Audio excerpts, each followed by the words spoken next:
अस्सलाम वालेकुम नाज़रीन, मेरा नाम गुलाम मुर्तज़ा है। आपको खुशामदीद कहते हैं आज के प्रोग्राम न्यूज़ प्लस में। आज की जो ताज़ा खबर रही और बड़ी खबर रही वो ये मौसूल हुई कि डॉक्टर ज़फ़र मिर्ज़ा साहब, उन्होंने मुआवन खुसूसी बराए सेहत थे, उन्होंने और साथ में तानिया अदरोस जो कि मुआवन खुसूसी बराए डिजिटल पाकिस्तान थी, उन्होंने अपना इस्तीफ़ा छोड़ दिया है। ये तकरीबन कोई 12-1 बजे 2 बजे के करीब खबर गर्दिश करी। उसके बाद फिर ये ब्रेक हुई। डॉक्टर ज़फ़र मिर्ज़ा ने समाजी राब्ते की जो वेबसाइट उधर ट्वीट किया और उन्होंने कहा कि पूरी तुंदही और ईमानदारी से हमने काम किया मैंने, और पाकिस्तान की खिदमत एजाज़ की बात है। ऐसे वक्त में ओहदा छोड़ा जब कोरोना कम हो रहा है। उनका कहना था कि मुआवनीन पर तनकीद के बायस मुस्ताफ़ी होने का फैसला किया है। पाकिस्तानी शहरियों को सेहत की बेहतर सहूलतों की ज़रूरत है। मैंने शोबा सेहत में बेहतरी के लिए मुखलिसाना कोशिशें की हैं। ये उन्होंने एक रीज़न बयान की। तो हम अभी थोड़े कंफ्यूज हुए कि ऐसा क्या हुआ, लेकिन साथ ही साथ दूसरा इस्तीफ़ा भी आ गया। पहले ज़ाहिर है ये दूसरा इस्तीफ़ा था, पहला इस्तीफ़ा दिया मुआवन खुसूसी बराए डिजिटल पाकिस्तान तानिया अदरोस ने। उन्होंने कहा कि मेरी कनाडा की शहरियत पर तनकीद की जा रही है, जो कि मेरी ख्वाहिश पर मुझे नहीं मिली, बल्कि मेरी पैदाइश वहाँ पर हुई है और मेरी दोहरी शहरियत की वजह से डिजिटल पाकिस्तान का मकसद मांद पड़ रहा है। तानिया अदरोस ने यह भी कहा, जो उन्होंने इस्तीफ़ा भेजा उसमें लिखा कि वो पाकिस्तानी हैं, हमेशा पाकिस्तानी रहेंगी, बल्कि बगैर किसी ओहदे के डिजिटल पाकिस्तान के विजन के लिए काम भी जारी रखेंगी।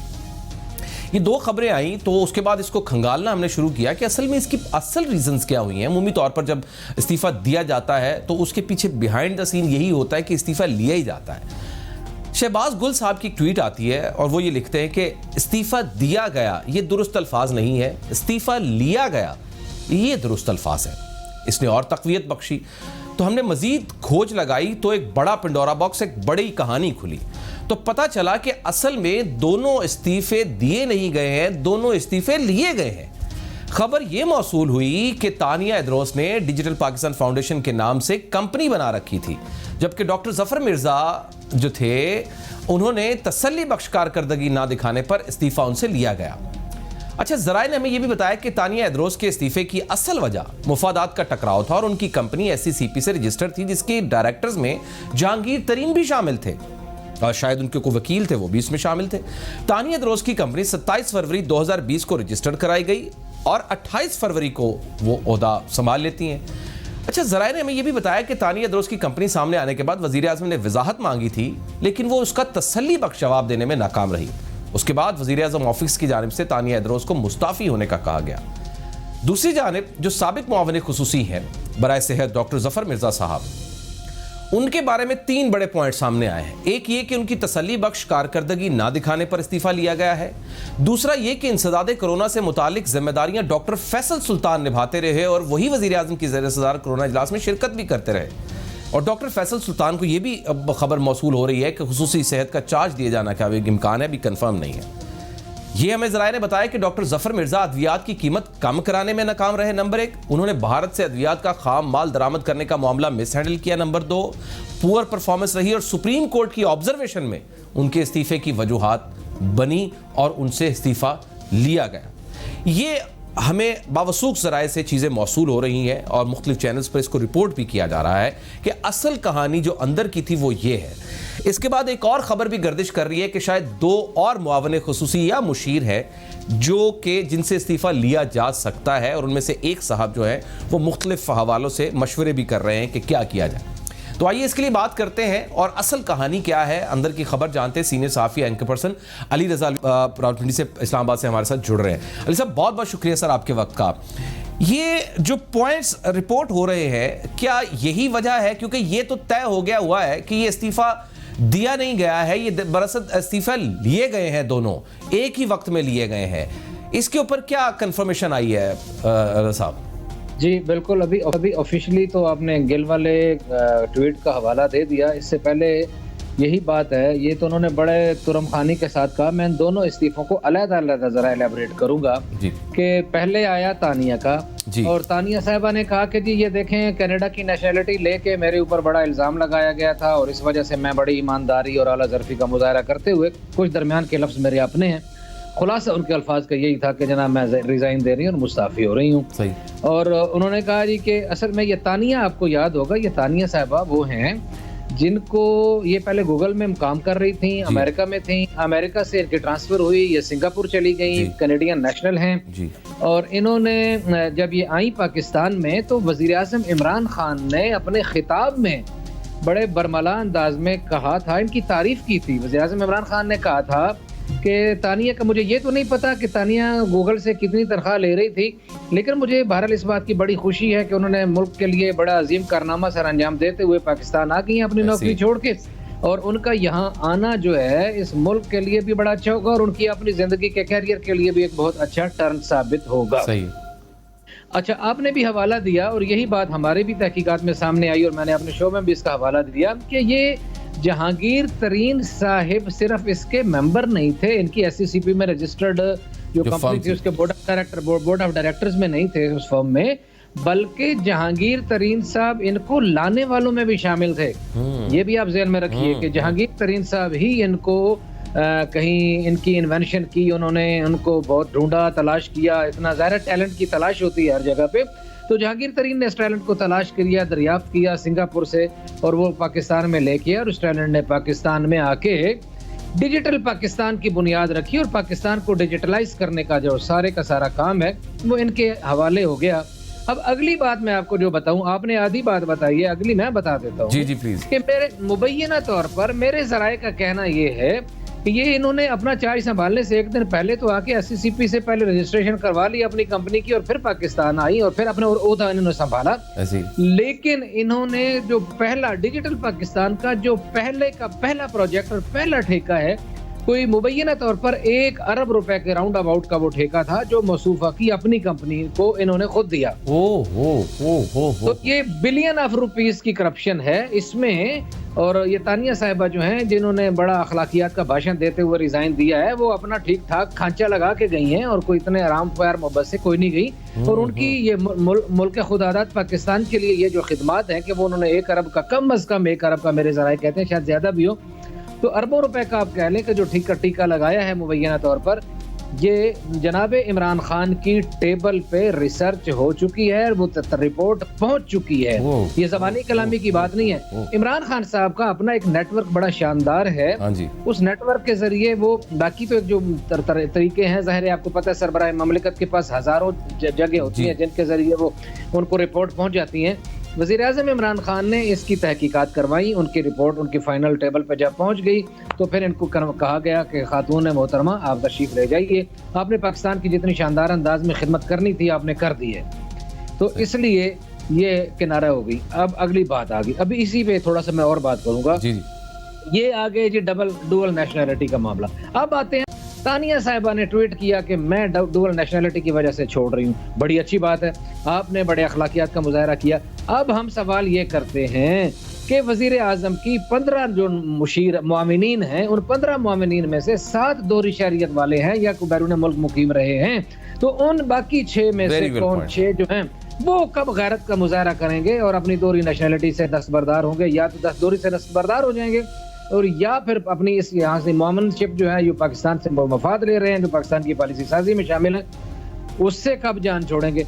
उसमें तो एक साहब ऐसे भी हैं, जनाब मुईद यूसुफ साहब, जिनके अब तो वीडियो ये भी रिकॉर्ड्स पे आ गई हैं कि जनाब अपने वहाँ हमारे पाकिस्तान के खिलाफ बातें भी करते रहे, हमारी सिक्योरिटी एजेंसीज के खिलाफ भी बातें करते रहे और यहाँ तक भी कहते रहे कि जो हमारी नेशनल इंटरेस्ट की बहुत सारी चीजें हैं उनको भी दहशतगर्द कहते रहे। तो अगर इस तरह के लोग हमारे कौमी मामलात पर मौजूद होंगे और उनको वहां तक भी रसाई होगी जहां गुलाम मुर्तजा को या अली रजा अलवी को सोच भी नहीं सकते कि वहां तक रसाई हो, तो वहां तक रसाई होगी। और वहां से ये फिर जब आने से पहले इस तरह की बातें करते थे तो वो सारी फाइलें, वो सारी चीजें, हर चीज अपनी आंखों से देखने के बाद हमारे कौमी मफादात का ये कितना तहफ़्फ़ुज़ करेंगे, ये एक सवालिया निशान है। बिल्कुल ठीक। अब बढ़ते हैं जनाब डॉक्टर जफर मिर्जा। डॉक्टर जफर मिर्जा जनाब बड़े, एक तो इन्होंने जब यहाँ कोरोना आया तो इन्होंने बड़ी एहतियात से कोरोना फैलाने की कोशिश की और इनके जो कोरोना फैलाने का स्टाइल था, इस पे हुकूमत को बड़ी परेशानी थी और ख़ुद इनको बारहा कहा जा रहा था कि मेहरबानी करें, आप अपनी ज़बान को ज़रा सोच समझ के इस्तेमाल करें। लेकिन मौसूफ को मीडिया पे आने का बहुत ज़्यादा शौक था और ये अपनी कहानी जो है जारी रखते थे। फिर मौसूफ ने अपनी मिनिस्ट्री में सख्ती से ऑर्डर किया हुआ था कि सेक्रेटरी हेल्थ भी कोई फिगर जो है किसी जर्नलिस्ट को नहीं देता, मेरे आप जैसा कोई बेचारा जिनकी रोजी रोटी खबरों से जुड़ी होती है, हम किसी खबर की तलाश में कहीं राब्ता करते थे तो हमें बिल्कुल सारे वो दोस्त दो टोक अंदाज में कहते थे कि भाईजान ये तो वजीर साहब की बात बता सकते हैं, हमें इजाजत नहीं है। और अगर कोई दोस्त यारी में कोई मोहब्बत में कोई चीज बता भी देता था तो कहते हैं आपको अल्लाह रसूल का वास्ता हमारा नाम ना आए भाई, हमें बड़ी सख्ती से मना किया गया है। तो ये एक तो इनकी अपनी मेंटालिटी ये थी जफर मिर्जा साहब की। उसके आगे चलते हैं, जफर मिर्जा साहब ने एक गेम की। जफर मिर्जा ने वजीर आजम इमरान खान को धोखा दिया, उन्हें ट्रैप किया। वजीर आजम इमरान खान की एक बात बहरहाल ये है कि अभी एक साबित हो गया कि वो करप्शन को बर्दाश्त नहीं करते, उनके अपने ऊपर करप्शन का एलिगेशन नहीं है। सही है। अब उनको कोई बंदा जो आके पट्टी पढ़ाता है वतन की मोहब्बत के नाम पे, तो वो उस पर यकीन भी कर जाते हैं। जफर मिर्जा ने जनाब इमरान खान को बताया कि ये देखिए कि महंगाई बहुत हो गई है, दवाइयाँ बहुत ज्यादा महंगी हो गई हैं, मेडिसिन बहुत ज्यादा महंगी हो गई है, तो हम इस तरह करते हैं कि कंपनियों को जिस तरह ओगरा में दिया गया है ना इख्तियार पेट्रोलियम का हर 15वें दिन वाला, तो ये कहते हैं कि कंपनियों को हम इख्तियार दे देते हैं कि कंपनियां अपनी मर्जी से अपनी अद्वियात की कीमतें बढ़ा लें, और जो अपनी मर्जी से बढ़ाएंगी तो जनाब इमरान खान जो अपोजिशन बहुत ज्यादा शोर शराबा और हंगामा आराई कर रही है कि लोग भूख से मर रहे हैं और साथ साथ अद्वियात बहुत ज्यादा महंगी हो गई हैं, तो जो भूख से मर रहे थे वो अब बीमारियों से भी मरने लगे हैं। ऊपर से कोविड-19 का दौर है, लोग नफसियाती तौर पर भी मर रहे हैं, बीमार हो रहे हैं, तो ये अद्वियात की कीमतें हो जाएंगी कम, तो आपकी गवर्नमेंट को ये बड़ा अच्छा क्रेडिट जाएगा। अच्छा, वजीर आजम इमरान खान साहब के लिए ये बात नेचुरली अट्रैक्टिव थी, अगर कि भाई अगर इस तरह का एक फार्मूला आ जाए और उस फार्मूले की और बात हो सकती है, अद्वियात अगर सस्ती हो जाए तो उनकी गवर्नमेंट के लिए बहुत अच्छी बात थी, इज्जत में इजाफे की बात थी। अब इन्होंने ये वजीर आजम से बात करके उनसे परमिशन ले ली और इन्होंने ड्रामेबाजी ये की कि इन्होंने आके ड्रैप को ये इजाजत दे दी और जो एक पूरा प्रोसेस था अद्वियात की कीमतें बढ़ाने का, उसको वायलेट करते हुए रातों रात जनाब कीमतें बढ़ा दी। और आपको मुर्तजा भाई बता दूं कि बदकिस्मती है इस मुल्क की कि ऑन द रिकॉर्ड 2 सालों में 4 बार अद्वियात की कीमतें बढ़ी हैं, और इन अद्वियात के ऊपर 2 वजीर सेहत जो हैं उनकी छुट्टी हो चुकी है। पहले कियानी साहब गए, आमिर कियानी साहब के ऊपर भी ये इल्जाम था कि उन्होंने कुछ कंपनियों को गैर महसूस अंदाज में और मुबैना तौर पर बहुत ज्यादा सपोर्ट की और अरबों रुपए की उनकी भी कोई इस तरह के चक्कर थे जो रिपोर्ट्स। अली भाई, ये बड़ी इनसाइड इन्फॉर्मेशन जो आपने हमें दी है ये बड़ी इंपॉर्टेंट है और ये शायद अभी कहीं रिपोर्ट नहीं हुई, आपने अपने प्रोग्राम में बताई होगी। मजीद सुना है कि 1-2 बंदों के और भी इस्तीफों की बात हो रही है और वो भी परेशान है, कोई है ऐसी खबर? जी बिल्कुल, मैं तो बताया कि 2 बंदों की तो पक्की खबर है इसमें, जो अभी उनका हम नाम ना ले तो मुनासिब है, क्योंकि अभी वो अपने हाथ पांव मार रहे हैं और आप मेरे दोस्तों में से शामिल हैं। जाहिर है कि हम साफियों का और सियासतदानों का चोरी दामन का साथ है, तो अभी वो अपना हाथ पांव मार रहे हैं, कोशिश कर रहे हैं किसी तरीके से बच जाए, कोई माफी तलाफी हो रही। इन दोनों हजरात ने भी माफी तलाफी की पूरी कोशिश की है। इन्होंने भी हमारे वो टिपिकल लाहौरी स्टाइल में कहे कि वजीर आजम साहब के गोड़े गिट्टे पकड़ने में कोई कसर नहीं छोड़ी, हाँ कि मेहरबानी कीजिए हुजूर जाने दीजिए। तो मैं आपकी तवज्जो से, आपके प्रोग्राम से ये बहरहाल ये वजीर आजम साहब से ये भी रिक्वेस्ट करूंगा कि देखिए, आपने अभी एक और खबर आपको देता हूँ। एक और खबर ये है कि वज़ीर आज़म इमरान खान, अगर इससे वो टॉपिक थोड़ा सब अलग है लेकिन इससे मिल रही है इसलिए रिलेट कर रहा हूँ। प्राइम मिनिस्टर इमरान खान साहब ने अभी ऑर्डर दिया है, जो ऑन द रिकॉर्ड रिपोर्ट नहीं हुआ, अली जैदी को और गवर्नर को इस्माइल को और सिंध के हवाले से, और 2-3 और लोगों की जिम्मेदारी लगाई है जो सिंध से ताल्लुक रखने वाले अरकान असेंबली हैं और वो जो अपोजिशन लीडर हैं उनको भी, शमीम को, फिरदौस शमीम को भी, कि भाई आप ये करें कि पीपल्स पार्टी की गुज़िश्ता 13 साल की जितनी भी करप्शन है और जितना इन्होंने फंड लिया है विफाक से और हिस्सा लिया, और वो जो इस हवाले से सारी आप चीजें निकालें और मीडिया को बताएं, पार्लियामेंट में उसकी डिस्कशन करें। तो मैं वज़ीर आज़म इमरान खान साहब से ये तवक्को रखता हूँ कि क्योंकि वो खुद एक ऑनेस्ट आदमी है, तो ये जिस तरह उन्होंने लोगों की बाकी ड्यूटी लगाई हुई है, या जैसे बिलावल बात करता है, मुराद सईद उठता है और शुरू कर देता है गुफ्तगू, या बाकी जिस तरह का सिलसिला है। कल वो थोड़ी सी बात हुई, ख्वाजा आसिफ ने आज असेंबली में बात की तो शाह महमूद कुरैशी साहब बड़े गुस्से हो गए और शाह महमूद कुरैशी को बाद में बल्कि प्रेस कॉन्फ्रेंस भी करना पड़ी, जाए अगर उन्हें जैसे लगा कि पार्लियामेंट की बात नहीं सुनी, तो जैसे अब आता है और पूरी कौम को बताया जाता है, तो मुझे तवक्को है, आपको भी तवक्को होनी चाहिए कि ये जो उनकी छतरी के नीचे जो कुछ हो रहा है वो भी की है बड़ा अच्छा वो भी पॉइंट, पार्लियामेंट को भी बताएं बिल्कुल। और पब्लिक को भी बताएं, मीडिया को भी बताएं कि भाई कि हमसे भी ये गलतियां हुई हैं, और ये बड़ा अच्छा जेस्चर होगा। बड़ा पॉइंट, बड़ा जबरदस्त पॉइंट है अली साहब। Thank you very much sir, thank you very much Ali भाई, बहुत बहुत शुक्रिया, थैंक यू वेरी मच। हमेशा आप हमारी रहनुमाई करते हैं, साइड हमें न्यूज़ दे देते हैं, बहुत शुक्रिया आपका। एक ब्रेक लेते हैं नाज़रीन, और ब्रेक के बाद आज वज़ीर आज़म जनूबी पंजाब के जो MNAs हैं उनसे भी उनकी मुलाकात हुई है। कुछ जनूबी पंजाब के सिलसिले में काफ़ी ज़्यादा डेवलपमेंट भी हो रही हैं, लेकिन कहीं रिजर्वेशंस भी हैं। ज़रा उसकी अपडेट लेते हैं कि उसमें क्या डेवलपमेंट हुई है, क्योंकि वो भी बहुत एक इंपॉर्टेंट टॉपिक है। एक ब्रेक के बाद बात करते हैं।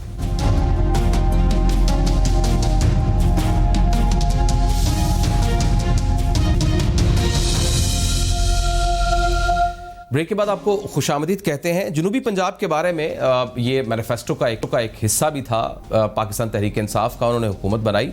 इसमें कुछ डेवलपमेंट्स नज़र आ रही हैं। आज वज़ीर आज़म इमरान खान साहब जो जनूबी पंजाब से ताल्लुक़ रखने वाले MNAs हैं उनसे उन्होंने मुलाकात भी की है। उधर पंजाब में भी कुछ डेवलपमेंट्स होना शुरू हुई हैं, कुछ सेक्रेटेरिएट बनने की बातें भी हो रही हैं। चीफ सेक्रेटरी साहब भी वहाँ जाना शुरू हुए हैं, एडिशनल चीफ सेक्रेटरी शायद, और इस बारे में कुछ उबहाम सी सूरत हाल है। मुख्तलिफ जनूबी पंजाब से जो रहने वाले लोग हैं उन्होंने हमें बहुत सारी ईमेल्स और फ़ोन किए और पूछा कि असल में हमें वहाँ की अपडेट बताएं कि क्या वहाँ हो रहा है और क्या तरीकाकार अपनाया जा रहा है और रास्ता क्या बन रहा है। तो मैंने इसके लिए दावत दी है। मेरे साथ डॉक्टर मज़हर इकबाल साहब है जो मेंबर पंजाब असम्बली, और वो इस सारे मामले के ऊपर बड़ी गहरी नज़र रखते हैं और उनकी बड़ी इन डेप्थ स्टडी भी होती है, और वो खुद भी जनूबी पंजाब से ताल्लुक़ भी रखते हैं। डॉक्टर साहब बहुत बहुत शुक्रिया सर आपके वक्त का। डॉक्टर साहब सबसे पहले तो हमें ज़रा कुछ पिक्चर क्लियर कर दीजिए कि अभी तक गवर्नमेंट ने, गो क्या आप गवर्नमेंट नुमाइंदे तो नहीं है, लेकिन आपने जो ऑब्जर्व किया है, क्या डेवलपमेंट हुई है जनूबी पंजाब के सिलसिले में?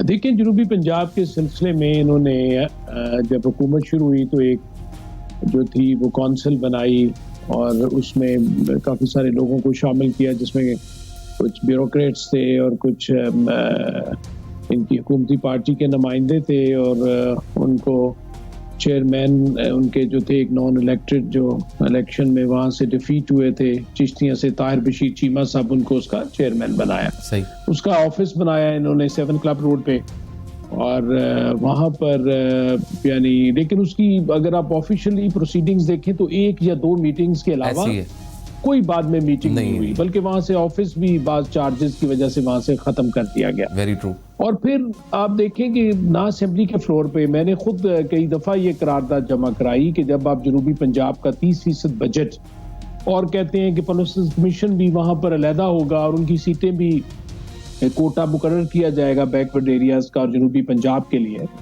तो आपने उसके लिए क्या हिकमत यानी अमली अपनाई है? क्योंकि हमें तो ये 2 साल में जो इन्होंने कहा कि 32% जो कोटा है, 33% जो जनूबी पंजाब के लिए, हमने बिल्कुल उसको मुख्तस कर दिया है और उन्हीं इलाकों में खर्च होगा। लेकिन आप देखें कि इन 2 सालों में हमारा जो ज़िला बहावल नगर है, बदकिस्मती से उस पर तो अगर आप टोटल एक्सपेंडिचर्स जो इन्होंने एलोकेट किए, जो अमाउंट है ADP में, और उसके अंदर बिल्कुल इन्होंने हमें नेग्लेक्ट किया और कोई डेवलपमेंट नहीं दी, ना कोई हमें वहाँ पर कोई यानी किसी भी किस्म की डेवलपमेंट, ना तालीमी इदारों में, ना वाटर सप्लाई में, ना नहरी पानी में जो हमारे मसाइल हैं, ना एजुकेशन में, पब्लिक हेल्थ में, यानी फॉरेस्ट में, एग्रीकल्चर, किसी भी शोबे को उठा लें आप। मैंने बल्कि यानी उसका तखमीना लगा रहा हूँ कि जो अमाउंट इन्होंने एलोकेट भी की उसमें से भी 1/4 सिर्फ वहां पर डिस्पर्स की, आप अंदाजा लगाएं। तो हम कैसे मान लें कि ये जनूबी पंजाब को तरक्की, अगर जनूबी पंजाब सिर्फ DG खान है और वहां पर जहाँ पे चीफ मिनिस्टर साहब का घर है, अगर वो है, तो वहां पर इन्होंने सारा वो फंड डाइवर्ट किया। और सर जनूबी पंजाब सूबे के बारे में क्या है? जनूबी पंजाब जो सूबा था उसके बारे में क्या डेवलपमेंट है? जब इन्होंने मुशावरत नहीं की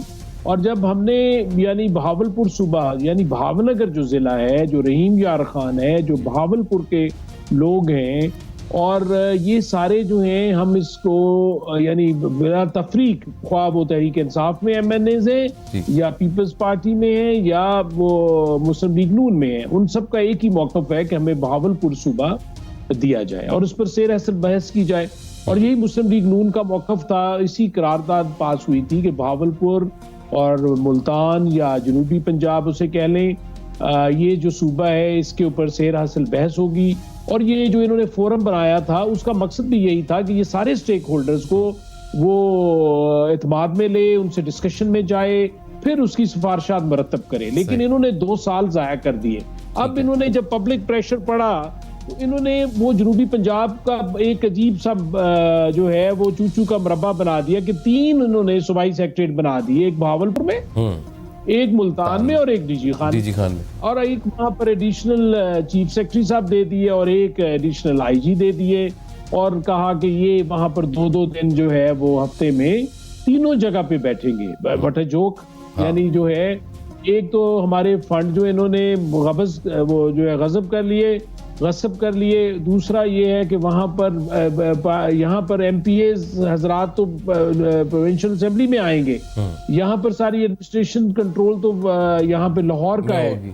तो फिर ये जो है ये किस तरह ये सारा मामला होगा और वहां पर लोग जो है वो किस तरह ये सारे उसको अप्रोच करेंगे। और 2 दिन में तो मसाइल नहीं ना हल हो सकते। अगर 2 दिन बैठेंगे तो सुनवाइयां नहीं हो सकती, चीजें नहीं क्लियर हो सकती, बड़े मसाइल है जनूबी पंजाब के। जी वहां पर तो देखिए ना, जनूबी पंजाब बदकिस्मती से यानी हमारा स्पेशली जो जिला है बहावल नगर, जो कि सेंट्रल पंजाब और जनूबी पंजाब के दरमियान में एक सैंडविच हुआ हुआ है और बिल्कुल कट ऑफ है। मेन जो अगर आप देखें ना, हमारी जो है जीटी रोड ले लें या हमारे मोटरवेज बने हैं, ये सारा एक साइड पर वो जो है सतलुज के ऊपर एक ब्रिज बनवाया था मोहतरम चौधरी अब्दुल गफूर साहब ने बड़ी मुश्किल से, और इसको कनेक्ट किया था साहिवाल के साथ। ऐसे उसके बाद कोई रोड हमें वो नहीं अभी तक मिली जिससे हमें जो है मेन स्ट्रीम जो है हमारी हाईवेज और मेन स्ट्रीम ट्रैफिक यानी जो है हम पंजाब के साथ कनेक्ट हो सकें। तो बहुत सारे मसाइल हैं हमारे, लेकिन ये जो इन्होंने इसको जो इसका तरीकाकार अपनाया है ये बिल्कुल गलत है। इस पे कोई सैर हासिल बहस नहीं की गई पीपल्स पार्टी की तरफ से। हमारी तरफ से बार बार करारदादें हमने जमा की हैं, करवाई हैं, लेकिन उनको बिल्कुल स्पीकर साहब ने दरख्वास्त इतना ही नहीं समझा, उनको लगने ही नहीं दिया। तो ये जो अभी डॉक्टर साहब अभी जो सिस्टम बनाया है इसके नुकसानात क्या हैं? जाहिर है कुछ हद तक तो फायदे थोड़े बहुत तो मिल सकते हैं। देखिए ना, उससे वहां पर यही होगा कि वहां पर 2 दिन बहावलपुर के लोगों को वो जो है I don't know how they are going to, यानी जो है अभी तो ऑफिस भी नहीं कोई वहां पे उन्हें मिला, अभी तो यानी कोई बिल्डिंग तक नहीं एलोकेट हुई, और अभी तक तो इनके अपने वहां पर जो एमएनएज हैं मुल्तान के, बहावलपुर के, डीजी खान के, इनकी आपस की जो है जो आपस में खाना जंगी है वही नहीं खत्म हो रही। तो इस तरह के हालात में विदाउट कंसेंसस और विदाउट यानी उसको फर्दर मेरा ख्याल है कि ये जो सूबाई जो एडमिनिस्ट्रेटिव ग्राउंड्स पे हमारा मुतालबा था कि आप यानी जो है सूबों की पूरी पंजाब के लेवल पे सारी एक स्टडी करें और फिर उसके बाद अपनी सिफारिशात दें और फिर ताकि इसको पाया तकमील तक और मुंतकी इंजाम तक पहुंचाया जा सके। लेकिन ये मुझे लगता है कि ये हौच पौच इन्होंने इस चीज को डिफ्यूज करके और इसको फर्दर कंफ्यूज कर दिया है और जो है इसकी मंजिल जो है मजीद दूर कर दी है। तो और इसमें मेरा ख्याल है कि बहावलपुर अगर मेन सेक्रेटेरिएट बनाया जाए ये पंजाब, ये डेडलॉक तो बड़े अरसे चलता रहा है। उसके बाद क्या हुआ? दोबारा बहस नहीं हुई, दोबारा बातचीत नहीं हुई और उसके बाद बगैर पूछे अपोजिशन से, बगैर बात किए कमेटियों से ये सारा सिलसिला सारे स्टेक होल्डर्स देखिए ना, पीपल्स पार्टी वहां की स्टेक होल्डर है जनूबी पंजाब की, उनकी भी सीटें हैं। जी हां, आजाद भी और उसके अलावा तहरीक इंसाफ की मुल्तान से हैं, इधर बहावलपुर से में है इनकी सीट्स, फिर आगे सारा पाकिस्तान PMLN है। लेकिन ये है कि और फिर वहां पर जो है नेशनलिस्ट लीडर्स हैं, सिविल सोसाइटी के नुमाइंदे हैं और वहां पर सारे दानिश्वर हैं और राइटरिस्ट पार्टीज के कुछ लोग हैं जो बड़ी देर से एक्टिव हैं सूबा पंजाब के लिए और सूबा जनूबी पंजाब के लिए। और लेकिन ये देखिए ना, ये सारी मुशावरत 2 साल में इनकी बहुत मीटिंग्स होनी चाहिए थी और उसके बाद एक, लेकिन आप देखें कि इनका दे आर नॉट सीरियस कि भाई वो जो काउंसिल बनाई थी वो जो एक वो तो उसका तो कभी कोई मीटिंग नहीं, उसका आप ऑफिशियल रिकॉर्ड में गवा के देख लें। जिसकी जरूरत थी, जिसने कोर, जिसने ब्रेन तैयार करना था पूरा, वही नहीं हो सकी। राइट बहुत शुक्रिया सर। डॉक्टर साहब थैंक यू वेरी मच, आपने काफ़ी चीज़ें क्लियर की हैं। इसमें हमारे बड़ी थी, पता नहीं था लोगों को कि हुआ क्या है असल में और चल क्या रहा है और अब एक्टिविटीज़ आगे होंगी क्या। डॉक्टर साहब बहुत बहुत शुक्रिया सर आपका। एक ब्रेक लेते हैं नाज़रीन और ब्रेक के बाद लॉकडाउन की बात करते हैं। लॉकडाउन बहुत ज़रूरी था और लॉकडाउन का फैसला बहुत अच्छा है, मैं खुद इसका हामी भी हूँ कि लॉकडाउन जो किया गया है पंजाब में बड़ा अच्छा फैसला किया गया है। केसेस तो बढ़ेंगे लेकिन इस कदर ज़्यादा नहीं होंगे कि वो ख़तरनाक सूरत हाल इख्तियार कर लें, यानी वो गलती हमने नहीं दोहराई। लेकिन इसके अचानक फैसले ने बहुत सारे सवाल खड़े किए हैं, और सिर्फ सवाल नहीं खड़े किए हैं बल्कि जो ताजिर हैं उनके अरबों रुपए स्टेक पर लग गए हैं और वो खुद बहुत ज़्यादा परेशान है। और इससे ऊपर अगर उन्होंने दुकानें खोली हैं तो उनके साथ जानवरों जैसा सलूक किया गया। वो जो बाइज्जत तरीके से रोटी कमा रहे हैं, अपनी दुकान रखते हैं, करोड़ों की प्रॉपर्टीज़ रखते हैं, दुकानदार की एक अपनी वज़ा कता होती है, थप्पड़ मार के उनको, मुक्के मार के उनको गाड़ियों में बिठाया गया है। कुछ अजीब सी सूरत हाल बन गई है। एक ब्रेक के बाद ज़रा इस पर बात करते हैं।